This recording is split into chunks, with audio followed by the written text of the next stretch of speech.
the subject is such a sensitive and charged subject. We have to bring our own personal response and the high stakes that we all have when we think about this.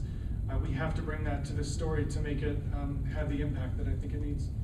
Of course, the term Sundown Town, if anyone is unfamiliar, that refers to a town, right, where if you were a person of color and the sun went down, it was not a place you were welcome. While I was doing the research for the show, I remember talking to people who said, yeah, I remember Springdale, they had those signs on the, both ends of town. What do we know about the role Sundown Towns played in the role of Arkansas or Northwest Arkansas or the South? I think that sometimes when we hear Sundown Towns, it shocks us because you may know of a sign that says Negroes not welcome. But Jim Crow had both a de facto and a de jure aspect. So just because you didn't have a law or a sign didn't mean that it was any different than a place that did. And I think sometimes we may put a little bit too much emphasis on whether or not the town actually stated its opposition to people of color, as opposed to already having that reputation, so it didn't have to state it. People knew, and it was passed on from word of mouth. People in the African American community knew where they could be in a given town at a particular time or where they could not be. So the notion of a sundown town, the first time I ever heard about it, probably in graduate school sometime, didn't shock me.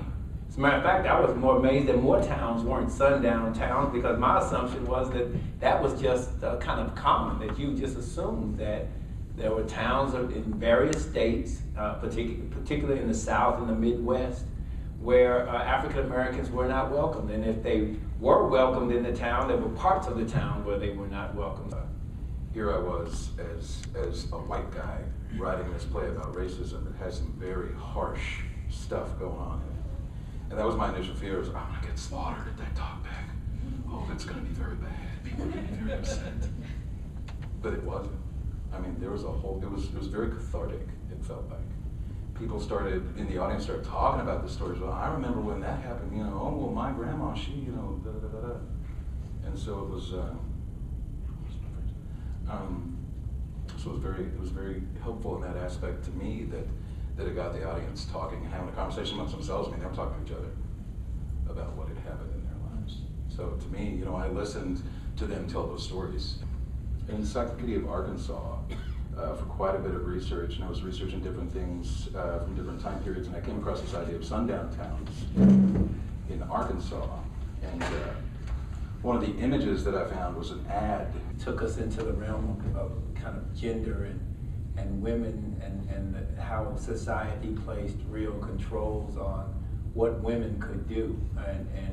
And so her perception of not being free was consistent with how society, particularly in the South, expected women to fulfill certain roles. And if they didn't do that, if they didn't act in certain ways, then they were, denigrated and considered very, very poorly. So she felt compelled to live according to certain standards, and yet with the African American man in the play, the notion of freedom to him was that she thought he was free was comical, because he knew the limits to, where he could go, when he could go. In fact, one of the characters is extremely open-minded, and the extent of how open-minded he is very, very challenged during the course of the play. They see this story that they will see some of themselves in the characters on the stage, and see this is a reasonable white person with a really good heart, and they have complete blinders about this particular subject. And the play doesn't portray all the white people as being ridiculous and closed-minded people at all. Yeah, that's why I hope it can start conversations. The Healing Springs in the play is a fictional Healing Springs, Arkansas, and then I found out there were actually 2 actual Healing Springs, Arkansas. One of them right up here by X and A.